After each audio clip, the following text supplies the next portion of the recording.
आचार्य अशोक कुमार शर्मा जी, जो कि पिछले 15 वर्षों से ज्योतिष, वास्तुशास्त्र, अंक ज्योतिष एवं मंत्र शास्त्रों का अध्ययन एवं अध्यापन करते आ रहे हैं। अपने ज्ञान के प्रकाश से आचार्य अशोक कुमार जी हमारे जीवन को प्रकाशमय कर रहे हैं। उनके इसी योगदान और सहयोग के लिए उन्हें ज्योतिष अलंकार, ज्योतिषाचार्य, देवज्ञ शिरोमणि तथा पुरोहित जैसी बड़ी उपाधियों से अलंकृत किया जा चुका है।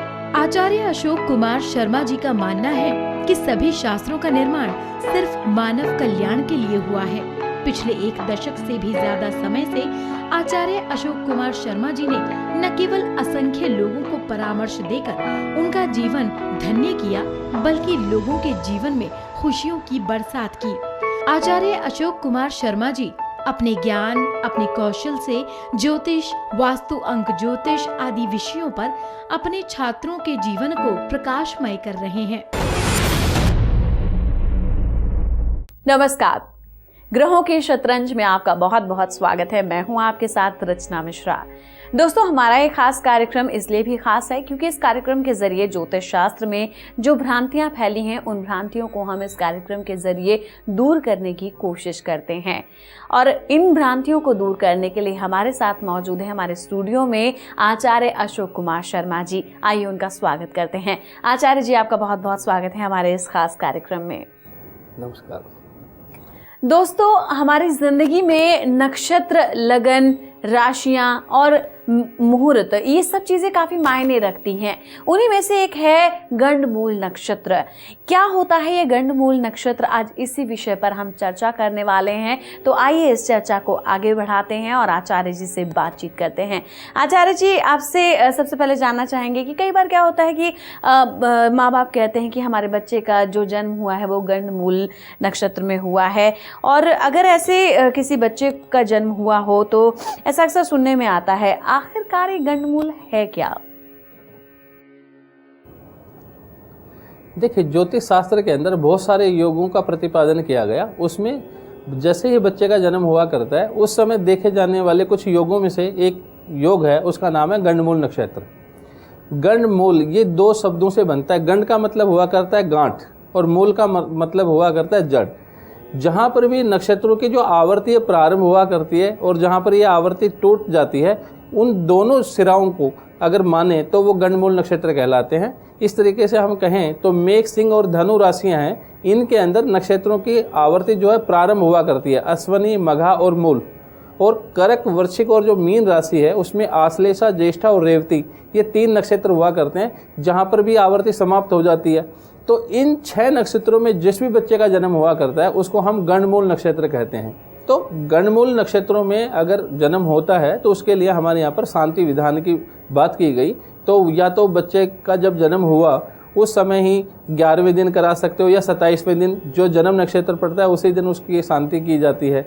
अन्यथा किसी कारण नहीं करा भी पाते तो आगे भी करा सकते हैं। तो गंडमूल नक्षत्रों में अगर बच्चे का जन्म हुआ करता है तो ज्योतिष के संदर्भ में कहीं न कहीं बच्चे के लिए या उसके फैमिली के लिए थोड़ा कष्टकारी हुआ करता है, इसलिए उसकी शांति कराना बहुत जरूरी है। जी गुरुजी, जिस तरीके से आपने बताया कि जो है खुद के लिए भी नुकसानदायक होता है या माता पिता के लिए जो है वो परेशानी हो सकती है अगर बच्चा मूलों में जन्म लेता है, तो किस किस तरह के अशुभ फल जो हैं वो मिल सकते हैं जब किसी बच्चे का जन्म गंडमूल नक्षत्र में हुआ हो? गंडमूल नक्षत्रों में अगर किसी बच्चे का जन्म हुआ करता है, ज्योतिष शास्त्र के अनुसार उसको अशुभ माना गया। उसमें अश्विनी, मघा और मूल, ये जो तीनों नक्षत्र हैं, इनके स्वामी जो ग्रह है वो केतु ग्रह हुआ करता है।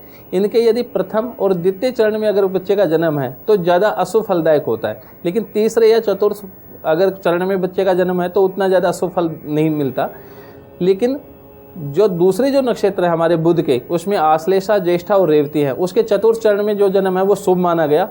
तीसरे में मामा के लिए, दूसरे के अंदर जो है उसमें जो अगर जन्म है तो वो पिता के लिए, और आखिर में अगर है चौथे चरण में है तो पिता या स्वामी के लिए कष्टकारी हुआ करता है।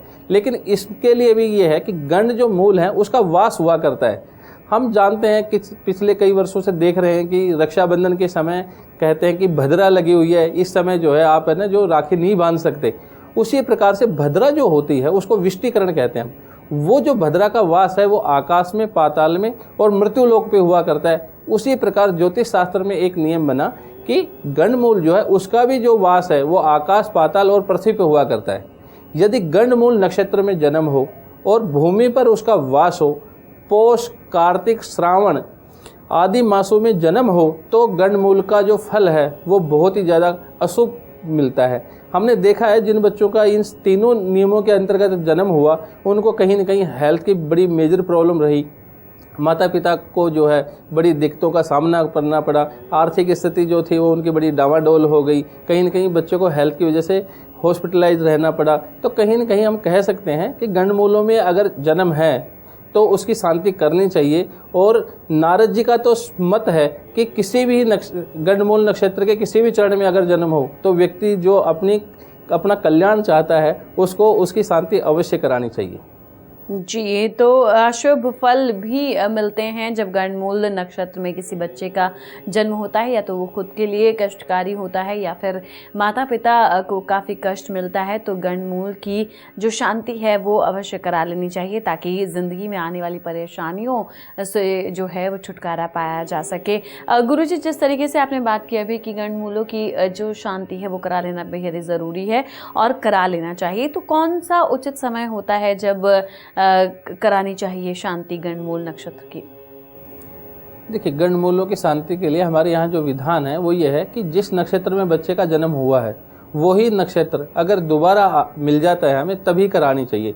तो ये या तो 11वें दिन मिल जाएगा या आपको 27वें दिन मिल जाता है। तो 27वें दिन अगर आप करा सकते हैं, मान लीजिए आजकल सर्दी का समय है तो माता जो है वो स्नान नहीं कर सकती, बच्चे को भी हम स्नान नहीं करा सकते, तो ऐसे में तो आप 8-9 महीने या 1 साल के अंदर भी करा सकते हैं, लेकिन जब भी जन्म नक्षत्र होगा उसी समय करना चाहिए। इसके लिए और सब चीज़ों का विचार नहीं करते, क्योंकि जैसे छठी का पूजन होता है हमारे यहाँ पर, तो छठी पूजन में चाहे अमावस्या हो, संक्रांति हो, उसके लिए किसी मुहूर्त की आवश्यकता नहीं हुआ करती। उसी प्रकार गंडमूलों के लिए भी जब भी जन्म नक्षत्र हो, शुक्ल पक्ष अगर हो तो ज़्यादा अच्छी बात है, चंद्रमा का बल का भी विचार हम कर लें तो और भी सर्वश्रेष्ठ बात हो जाएगी, लेकिन जन्म नक्षत्र हो उसी दिन उसके शांति विधान करना चाहिए। शांति करने से जो गंडमूलों का जो कुप्रभाव है वो बच्चे से थोड़ा सा हट जाता है और बच्चा जो है वो आनंद के साथ अपना जीवन भोग कर सकता है। एक आगे बढ़ते हैं गुरुजी, एक सवाल ये भी उठता है कि गंडमूल में जन्म अगर हो तो शांति करवाना कितना आवश्यक है? क्या शांति करवाना वाकई आवश्यक होता है? देखिए, परंपरा से भी अगर हम देखें तो हमारे समाज को सबको मालूम है कि बच्चे का जन्म गंडमूलों में हुआ है। तो गंडमूलों में अगर जन्म हुआ करता है तो सभी जो लोग हैं वो अपने बच्चों की शांति विधान अवश्य करा लेते हैं, लेकिन आज के संदर्भ में अगर हमें मालूम है तो हमें भी उसका शांति विधान अवश्य करा लेना चाहिए। क्योंकि शांति कराने से क्या होगा कि जो भी उसका कुफल है जो बच्चे को मिलने वाला है वो नहीं मिलेगा, और ये सबसे महत्वपूर्ण बात है। क्योंकि मान लीजिए कि आपका जो बच्चे का गंडमूलों में जन्म हुआ है लेकिन वो कहीं ना कहीं पिता के लिए हानिकारक है, तो ऐसे में पिता को हेल्थ के इश्यू हो गए या पिता जो है उसको कहीं ना कहीं धन हानि हो रही है या पारिवारिक संदर्भ में कहीं ना कहीं किसी प्रकार की दिक्कतें हो रही हैं। अब उनकी जन्म पत्नी में तो ये योग नज़र नहीं आ रहा, लेकिन बच्चे की कुंडली में है कि आश्लेषा नक्षत्र के चतुर्थ चरण में जन्म है, इसलिए पिता को कष्टकारी होगा। तो अगर ये कराते हैं तो बच्चे के लिए ही नहीं वरन उसके पिता के लिए भी वो कहीं ना कहीं शुभ फलदायक हो जाता है। तो गंडमूलों में अगर बच्चे का जन्म हो तो उसकी शांति अवश्य करा लेनी चाहिए, और शांति कराने के अपने फायदे हुआ करते हैं, क्योंकि शास्त्र ने जब एक योग बताया तो उसकी शांति का विधान भी किया। तो शांति विधान करना हमारे लिए बहुत जरूरी है। तो गंडमूल नक्षत्र में अगर किसी बच्चे का जन्म हुआ है तो उसकी शांति कराना बेहद ही आवश्यक होता है, वरना वो जैसे जैसे बच्चा बड़ा होता जाता है उसके लिए कष्ट जो है और भी बढ़ता जाता है। अब ये देखना वाकई दिलचस्प होता है कि वो कौन से लग्न में पैदा हुआ है और कौन सी घड़ी में पैदा हुआ है, जिसके चलते जो है उन समस्याओं का समाधान समय रहते ही निकाला जा सकता है। गुरुजी, एक सवाल यहाँ पर और भी उठता है, क्या गंडमूल नक्षत्रों में ही जन्म होना अशुभ फलदायी होता है या किसी तिथि या लग्न में भी जन्म हो तो भी अशुभ फलदायी होता है? देखिए, ज्योतिष शास्त्र के अंदर हमारे यहाँ पर 3 प्रकार का गंडांत कहा गया। एक तो पहला है नक्षत्र गंडांत, जिसको ही हम गंडमूल कहते हैं। उसके बाद में एक तिथि गंडांत होता है, उसके बाद में एक लगन गंडांत होता है। अगर तीनों प्रकार के अगर गंडांत दोष हों तो ये महान अशुभ फलकारक होता है। मान लीजिए किसी बच्चे का जब जन्म हुआ तो उस समय लगन गंडांत है, तो लगन गंडांत कैसे बनता है? जहाँ पर भी राशियों की आवर्ती कंप्लीट होती है, जैसे मेष राशि जो है वो प्रारंभिक समय हो और मीन राशि का अंतिम समय हो। मान लो मीन राशि 29 डिग्री के करीब है और मेष राशि 0 डिग्री के करीब अगर लगन उदित हो रहा है तो उस समय हम इसको लगन गंडांत बोलते हैं। उसी प्रकार कर्क राशि जो है, कर्क राशि का अगर लगन है और वो आखिरी अंशों में है, और उसी प्रकार से सिंह राशि जो है उसका अगर लगन बनता है और वो शुरुआती अंशों में, तो इसको हम लगन गंडांत बोलते हैं। तो बच्चे का जब जन्म हुआ तो हम देखेंगे कि वो प्रतिपदा तिथि को, मान लीजिए अगर किसी बच्चे का जन्म हुआ तो प्रतिपदा तिथि जो थी वो कब प्रारंभ हुई है, प्रारंभ होने के समय पर ही अगर 12 मिनट का ही अंतर है तो उसको हम तिथि गणनांत में बच्चे का जन्म मानते हैं। तो तिथि गणनांत में अगर बच्चे का जन्म है तो भी कहीं न कहीं अशुभ फल कारक हुआ करता है। कहीं न कहीं शारीरिक रूप से, मानसिक रूप से, माता पिता के दृष्टिकोण से, धन संपदा के दृष्टिकोण से, इनमें कहीं न कहीं अशुभ फल मिलता है। इसलिए लगन गंडांत हो, चाहे हमारा तिथि गंडांत हो, चाहे गंडमूल नक्षत्र हो, इनमें से किसी में भी अगर जन्म हो तो उसका शांति विधान करना परम आवश्यक है। अगर शांति विधान कर लेंगे तो कहीं न कहीं इनसे उत्पन्न जो दोष था वो दूर हो जाएगा और बच्चा जो है वो शारीरिक रूप से भी सबल होगा, माता पिता का जो सुख सहयोग है वो भी बहुत अच्छा मिलेगा, धन धान्य की भी कोई कमी नहीं रहेगी। और सबसे महत्वपूर्ण जो बात है वो है कि गंडमूल नक्षत्रों में जो उत्पन्न बच्चे होते हैं ज़्यादातर देखा जाता है कि चिड़चिड़े स्वभाव के होते हैं, हठी होते हैं, मन के मर्जी के मालिक होते हैं, पढ़ना है तो पढ़ना है, खेलना है तो खेलना है, माता पिता का कहना नहीं मानते, इसलिए कमज़ोर भी रहते हैं। एक दूसरे से भाई बहनों में ही आपस में थोड़ी बहुत ईर्ष्या रहती है कि आपने उसको गाड़ी ला दी, मुझे क्यों नहीं ला के दी। ऐसे जो सवाल होते हैं बेसिकली ये सारे के सारे ज़्यादातर गंडमूल नक्षत्र वालों जो बच्चे होते हैं उनके साथ ज़्यादा होते हैं। तो गंडमूल नक्षत्रों के अंदर अगर किसी का जन्म है या तिथि गंडांत में है या लगन गंडांत में है तो उसका शांति विधान करना परम आवश्यक बन जाता है। जी, तो जन्म कौन से गणनांत में हुआ है ये काफ़ी डिपेंड करता है और इस पर हम विस्तार से भी चर्चा करेंगे। लगन गणनांत क्या होता है और जो तिथि गणांत है वो क्या होता है, इस बारे में हम विस्तार से चर्चा करेंगे। लेकिन फिलहाल रुकेंगे एक छोटे से ब्रेक के लिए। ब्रेक के बाद भी आप देखते रहिए ग्रहों की शतरंज। मेरे जीवन में ज्योतिष और वास्तु का बहुत ही महत्व रहता है, क्योंकि कुछ समय पहले मैं अपने पारिवारिक जीवन से कुछ समस्याओं के कारण बहुत ही परेशान और निराश हो गया था। जब से मैं इस इंस्टीट्यूट में आया हूं तब से मैंने सीखा है और 1 साल तक मैं इसको लगातार सीखते रहा। सीखने के बाद मैंने खुद ही इन चीज़ों का कुछ बहुत सारे उपाय किए जिससे मुझे बहुत फ़ायदा हुआ। मैं यहाँ पर 1 साल मुझे लगभग पढ़ते पढ़ते हो गया है। मैंने अब ये फ़ैसला किया है कि मैं इसको अपना एक प्रोफेशनल रिटायरमेंट के बाद इसको एक प्रोफेशनली अपनाऊँगा और गुरुजी के मार्गदर्शन में मैं लोगों का भला करूँगा। मैं गुरुजी से 4 साल से कनेक्टेड हूँ और इनका जो पढ़ाने का ढंग है वो सिंपल वे में एक आराम से समझ आ जाता है। इनके पास में आके मैंने इतना सिंपल वे से सीखा, जो कि एक रट्टाफिकेशन थी वो मेरी ख़त्म हो गई।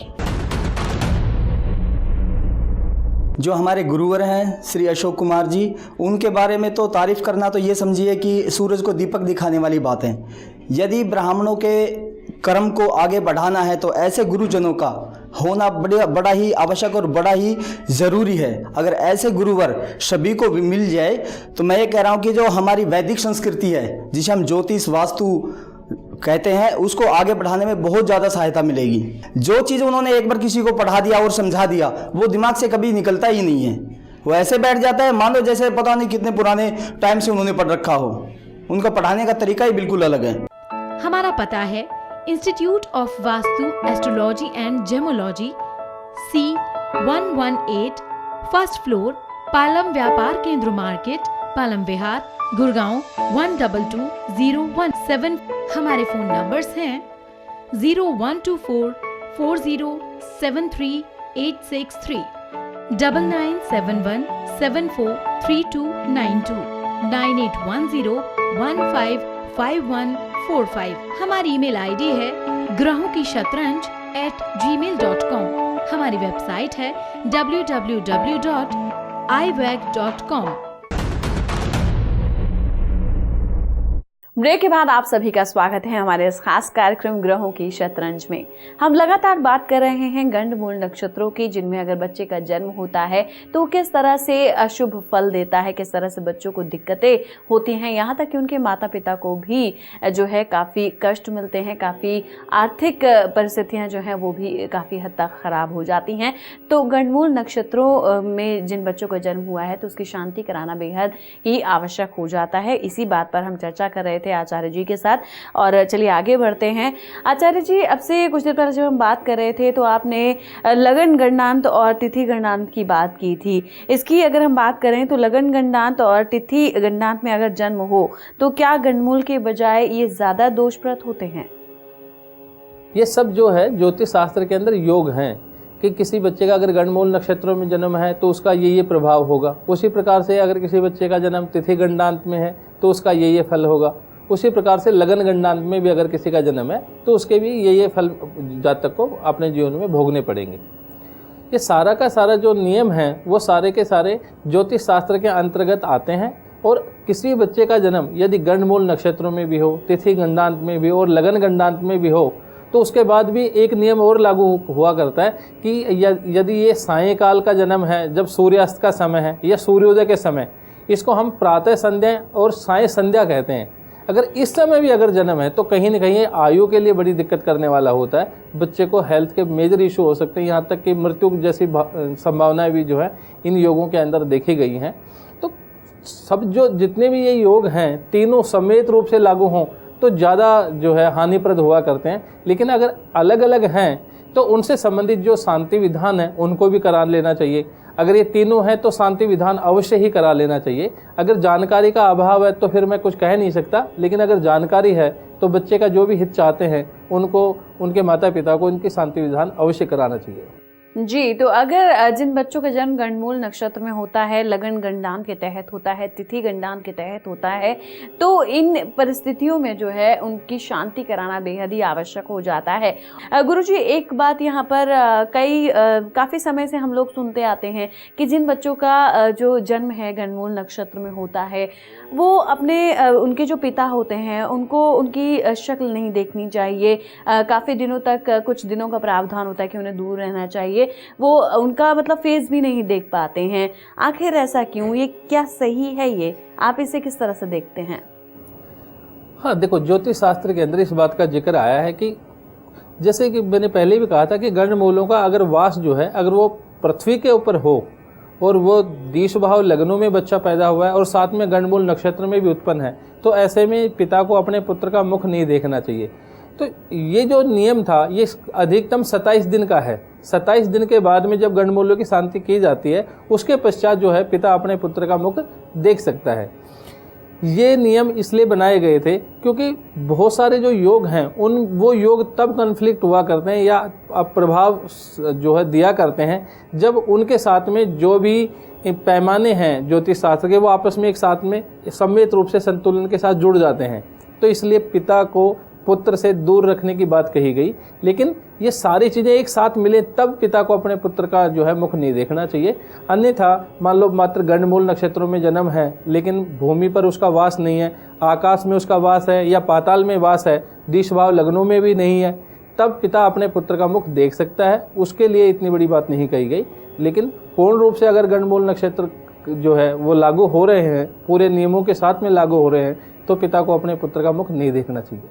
जी, हमेशा सुनने में आता है कि अगर गंडमूल नक्षत्रों में बच्चे का जन्म हुआ है तो उसे अपने पिता को उसका मुख नहीं देखना चाहिए। लेकिन यह हर परिस्थिति में ये बात लागू नहीं होती। जिस तरीके से आचार्य जी ने बताया कि कुछ नक्षत्र ऐसे होते हैं, कुछ चीज़ें ऐसी देखनी होती हैं, तब जाके ये बात लागू होती है कि पिता अपने बच्चे का मुख नहीं देख पाएगा। अन्यथा सिर्फ गंडमूल नक्षत्र में अगर बच्चे का जन्म हुआ है तो ऐसी बात कोई भी लागू नहीं होती है। चलिए आगे बढ़ते हैं। जिस तरीके से कहा जाता है गुरुजी कि जब गंडमूल नक्षत्रों में बच्चे का जन्म होता है तो वो माता पिता के लिए कष्टकारी होता है और कभी कभी खुद के लिए भी बहुत ज़्यादा कष्टकारी होता है। अक्सर ये देखा भी जाता है, उसको हेल्थ प्रॉब्लम्स हमेशा बनी रहती हैं।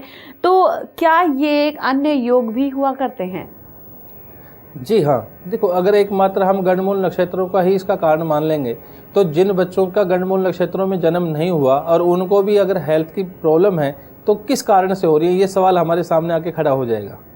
इसका अर्थ ये हुआ कि प्रत्येक जन्म पत्री के अंदर बनने वाले जो योग हैं वो भी जातक के ऊपर अपना प्रभाव डालते हैं। उसमें सबसे पहला जो योग है उसका नाम है सद्योरिष्ट।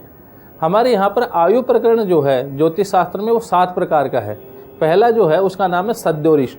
ये 0 से 1 वर्ष तक, यानी बच्चे का जन्म हुआ और जब तक वो 1 वर्ष का होगा तब तक उसके जीवन में जो भी हेल्थ के इश्यू होंगे उसको देखने के लिए हमारे यहाँ पर एक योग की परिपाटी है जिसका नाम है सद्योरिष्ट। उसके बाद 1 वर्ष से लेकर 12 वर्ष तक के जब बच्चा होता है तो उस समय अगर उसको कोई हेल्थ की प्रॉब्लम होंगी, अगर ऐसा योग है तो उसका नाम है बालारिष्ट। और 12 वर्ष से लेकर 20 वर्ष तक की जो आयु है उसमें अगर कोई हेल्थ की प्रॉब्लम हमें नज़र आती हैं तो उसके पीछे हुआ करता है योगारिष्ट। तो सद्योरिष्ट और जो बालारिष्ट है ये 2 योग हैं जिनके आधार पे हम जान लेते हैं या हम पता कर लेते हैं कि बच्चे को हेल्थ की प्रॉब्लम किस लिए है। जैसे सद्योरिष्ट का अर्थ हुआ करता है कि चंद्रमा जो है हमारे यहाँ पर ज्योतिष शास्त्र में बचपने का कारक ग्रह है। अगर चंद्रमा पीड़ित होगा, 6-8-12 भावों में बैठा है, पाप ग्रहों से युत या दृष्ट है, शुभ ग्रहों से युत या दृष्ट नहीं है, तो ऐसे में सद्योरिष्ट अर्थात 0 से लेके 1 वर्ष तक का जब बच्चा होगा उस समय उसको हेल्थ की कुछ प्रॉब्लम होने की संभावनाएं बनती हैं। अगर आयु बहुत अच्छी है तो बच्चे को कोई हेल्थ की मेजर प्रॉब्लम नहीं होंगी। ये भी अपने आप में एक नियम अपने आप बन जाता है, क्योंकि जिस बच्चे की अगर आयु अच्छी है और उसको बचपन में कोई हेल्थ की इश्यू भी है तो इसका मतलब आने वाले समय में वो ठीक जाएंगे हो। दशा अंतरसा आदि के माध्यम से इन सब चीज़ों का अनुमान लगाया जाता है। तो जो बालारिष्ट है या जो योगारिष्ट है या सद्योरिष्ट है वो कुंडली में बनने वाले योग हैं और चंद्रमा की स्थिति के आधार पर बना करते हैं। उनमें गंडमूल, तिथि, गंडांत, लगन गंडांत की जो भी हमने बात की ये भी एक कारण है। तो इस प्रकार से समग्र विचार करने के बाद हम बता सकते हैं कि बच्चे को बचपने में कुछ हेल्थ के इश्यू होंगे या नहीं होंगे। जी, तो बच्चे की अगर हेल्थ ख़राब रहते हैं या अगर उसको किसी भी तरह का रोग होने की जो आशंका है वो नज़र आती है तो ये सब चीज़ें उन योगों पर डिपेंड करती हैं जो गंडमूल नक्षत्र के साथ साथ अन्य योग भी उस वक्त लगे होते हैं। उन योगों में, उन लग्न में बच्चे का जन्म होता है। गुरुजी, एक बात यहाँ पर यह भी है कि जिन बच्चों की कुंडली, जिन बच्चों का जन्म गंडमूल नक्षत्र में होता है, जिनकी कुंडली में ये योग होते हैं, तो क्या ये योग स्वयं भंग हो जाते हैं या नहीं? देखो, गंडमूल जो नक्षत्र में जन्म जिन बच्चों का हुआ है वो दोष तो समाप्त नहीं हुआ करता है, उसकी शांति से ही वो समाप्त हुआ करता है। लेकिन जैसे अरिष्ट भंग योग हैं, मान लीजिए किसी बच्चे की कुंडली में चंद्रमा 6, 8, 12 भाव में बैठा है और उससे मालूम पड़ रहा है कि बच्चा जब तक 12 वर्ष तक होगा तब तक इसको कुछ न कुछ स्वास्थ्य की दिक्कतें रहा करेंगी। तो ऐसे में क्या होता है कि उस वही कुंडली में अगर चंद्रमा 6, 8, 12 में बैठा है और शुक्ल पक्ष में रात्रि का जन्म है और कृष्ण पक्ष में दिन का जन्म है तो ये अरिष्ट भंग हो जाएगा। अर्थात बच्चे की आयु अच्छी है और जो थोड़ी बहुत उसको हेल्थ की जो प्रॉब्लम होंगी वो भी आने वाले समय में ठीक जाएंगी हो। उसी प्रकार से चंद्रमा जो है वो पाप क्रांत हो, क्रूर क्रांत हो, पाप ग्रहों से युत या दृष्ट हो तो ये भी 12 वर्ष तक की उम्र में कहीं न कहीं उसको शारीरिक रूप से कष्ट की बातें बतलाता है। ऐसे में यदि अगर वो शुभ ग्रहों से युत है या दृष्ट है, लगन वर्गोत्तमी है, हमारे यहाँ पर एक योग है वर्गोत्तमे तु जात का उत्तम स्वास्थ्य वापनुआत। अगर वर्गोत्तम लगन में अगर बच्चे का जन्म हो तो स्वास्थ्य उत्तम रहा करता है। मान लीजिए कि गंडमूल नक्षत्र भी है और साथ में जो है बालारिष्ट योग भी बना हुआ है, लेकिन लगन अगर वर्गोत्तम है तो उसका एक फल हुआ। तो उसने क्या किया कि जो सद्योरिष्ट या बालारिष्ट जो बन रहा था बच्चे को, जो बचपन में हेल्थ की प्रॉब्लम होनी थी, वो भंग हो जाएगा, न्यूलीफाइड हो जाएगा और बच्चा जो है वो उत्तम स्वास्थ्य को प्राप्त करेगा और दीर्घायु भी होगा। तो इस प्रकार से प्रत्येक जो योग है ज्योतिष शास्त्र में, जैसे मांगलिक दोष के भी हमने पहले चर्चा की, उसमें भी क्या था कि मांगलिक दोष बन भी रहा था और मांगलिक दोष भंग भी हो रहा था। उसी प्रकार से जहाँ पर पापत्व की अधिकता नजर आती है तो पापत्व को शुभता खत्म भी करती है। तो जो अरिष्ट योग बने उन अरिष्ट योगों का भंग भी हुआ करता है, वो कुंडली के अंदर ही विद्यमान हुआ करते हैं। उनको योगों के माध्यम से हम जान लेते हैं कि बृहस्पति आदि ग्रहों से दृष्ट युत है, लगन का स्वामी केंद्र त्रिकोण में स्थित है, चंद्रमा की स्थिति जो है वो केंद्र त्रिकोण में है, शुक्ल पक्ष का चंद्रमा है, वर्धमान चंद्रमा है। ये सारी की सारी जो स्थितियां हैं, जो भी बालारिष्ट बन रहा था उसको भंग करने में सक्षम हुआ करती हैं। अगर इनमें से कोई योग होगा तो बालारिष्ट योग भंग हो जाएगा और बच्चे को स्वास्थ्य की दिक्कतें नहीं होंगी। जी आचार्य जी, जिस तरीके से स्वास्थ्य की दिक्कतों की बात हम कर रहे हैं कि लगातार जिन बच्चों का जन्म इस गंडमूल नक्षत्र में होता है तो कई तरह के और योग बन जाते हैं जिसके चलते उनको कहीं ना कहीं जो उनका स्वास्थ्य है वो काफ़ी प्रभावित उससे होता है। एक सवाल ये भी उठता है कि क्या ऐसे बच्चों की मृत्यु को लेकर भी कोई आयु को लेकर भी कोई खतरा होता है? क्या मृत्यु पर संशय बरकरार रहता है? देखिए, अभी जो सवाल आपने किया उसका उत्तर अभी दिया अभी मैंने, कि सबसे महत्वपूर्ण बात यह है कि माता पिता की जो जन्म पत्रियां हैं उनके अंदर भी योगों को देखना चाहिए। कहीं न कहीं देखो, संतान हानि के योग माता पिता की जन्म पत्रियों में भी हुआ करते हैं, और अगर बच्चा भी जो है उनके यहाँ पर जो पैदा हुआ है अगर वो भी बालारिष योग में है या गंडमूल आदि नक्षत्रों में उत्पन्न है और आयु के आधार पर देखें तो उसकी आयु जो है वो इतनी अच्छी नज़र नहीं आती है, तो ये योग कहीं न कहीं स्वतः ही लागू हो जाते हैं। आयु प्रकरण में देखा जाए तो बच्चों की जन्म पत्री को ही आधार न मान करके साथ में उनके माता पिता की जन्म पत्री को भी आधार माना जाना चाहिए, क्योंकि अगर बच्चे की जन्म पत्री में ही कोई ऐसा अरिष्ट दोष है जो कहीं न कहीं उसके जीवन के लिए घातक सिद्ध हो सकता है तो वो उन्हीं दोषों को कहीं न कहीं माता पिता की जन्म पत्री में भी देखना चाहिए। यदि बच्चे की जन्म पत्री में ये घातक जो दोष बना हुआ है जो आयु के लिए अच्छा नहीं है, अगर वो परिपूर्ण रूप से लागू हो रहा है और साथ में अन्य भी कुछ दोष हैं तो कहीं न कहीं हमें समझने की आवश्यकता हुआ करती है, और उसके लिए जो भी उपाय हैं जैसे मान लीजिए नारायण कवच आदि हैं या महामृत्युंजय आदि हैं या जो भी दान आदि की जो व्यवस्था शास्त्रों ने की हैं उनको श्रद्धा के साथ में और निष्ठा के साथ में अवश्य करना चाहिए। संभावना है कि वो अरिष्ट जो योग हैं वो समाप्त जाएं हो और बच्चा जो है वो आयु को भी प्राप्त हो, साथ में अच्छा स्वास्थ्य भी प्राप्त कर सके। और ये भी सच बात है कि जो भी आयु से संबंधित जो दोष या योग हुआ करते हैं अगर वो बच्चा पार कर जाता है तो आने वाले समय में फिर उन योगों की पुनरावृत्ति दशांतरसा के माध्यम से कुछ शारीरिक कष्ट के रूप में जरूर हो सकती है, लेकिन आयु का जो विधान है वो 12 वर्ष के उपरांत ही किया जाना चाहिए। 12 वर्ष से पूर्व बच्चे की आयु कितनी होगी या कितनी नहीं होगी उनको मात्र हम योगारिष्ट के माध्यम से, बालारिष्ट के माध्यम से, ग्रहों के आधार पर जो बनने वाले योग हैं उन्हीं से हमें जानना चाहिए। उसमें दशांतरसा आदि का विचार करने के लिए शास्त्र ने मनाही की है। तो जो भी अरिष्ट योग हैं अगर कहीं न कहीं बच्चों की कुंडली में विद्यमान हुआ भी करते हैं तो उनसे संबंधित हमें उपाय अपनाने चाहिए जिससे कि बच्चा जो है वो शारीरिक रूप से स्वस्थ रहे और किसी प्रकार की कोई उसको दिक्कत ना हो। जी बिल्कुल, तो जो उपाय होते हैं वो हमें सही समय पर अगर हम उन्हें अपना लेते हैं तो जो परेशानियां आने वाली होती हैं भविष्य में उन्हें हम काफ़ी हद तक जो है दूर कर सकते हैं। और जिस तरीके से गुरुजी ने बताया कि माता पिता की कुंडली भी उतनी ही आवश्यक है जितने की बच्चे की। गुरुजी, विषय तो काफी लंबा है लेकिन हमारे पास समय का अभाव है, जाते जाते आप हमारे दर्शकों को क्या सुझाव देके जाएंगे? देखिए, बालारिष्ट की बात है तो मैं ये जरूर कहूँगा कि बच्चे जो हैं, जब बच्चों के साथ में एक बात ये भी हुआ करती है कि जिस स्थान पे भी सोया करते हैं वहाँ पर वो पेशाब वगैरह कर दिया करते हैं तो उनको साफ सुथरी जगह उनको सुलाना चाहिए। अन्यथा कुछ बालारिष्ट कुछ योग बनते हैं जिनको हम पूतना आदि कहते हैं। उसी प्रकार से माता जो माएँ हैं वो खाना खाती हैं, उसी समय बच्चे को दूध भी पिला रही होती हैं। तो माँ को ये सावधानी बरतनी चाहिए कि जब भी वो खाना खा रही हैं तब अपने बच्चे को अपना दूध ना पिलाएं। जी, तो इन उपायों को अगर आप अपनाते हैं अपनी ज़िंदगी में, इन सुझावों को अगर आप अमल में लाते हैं तो आपके साथ साथ आपके बच्चे की ज़िंदगी भी खुशहाल हो जाती है। गुरुजी, आप हमारे इस कार्यक्रम में शामिल हुए और आपने बहुत ही लाभकारी जो जानकारी है वो हमारे दर्शकों को दी, इसके लिए आपका बहुत बहुत शुक्रिया। धन्यवाद। इसी के साथ हमारे इस कार्यक्रम में फिलहाल के लिए इतना ही। आप देखते रहिए ग्रहों की शतरंज। नमस्कार। हमारा पता है institute of Vastu astrology and gemology, C118, first floor, Palam Vyapar Kendra market, Palam Vihar, Gurgaon 122017।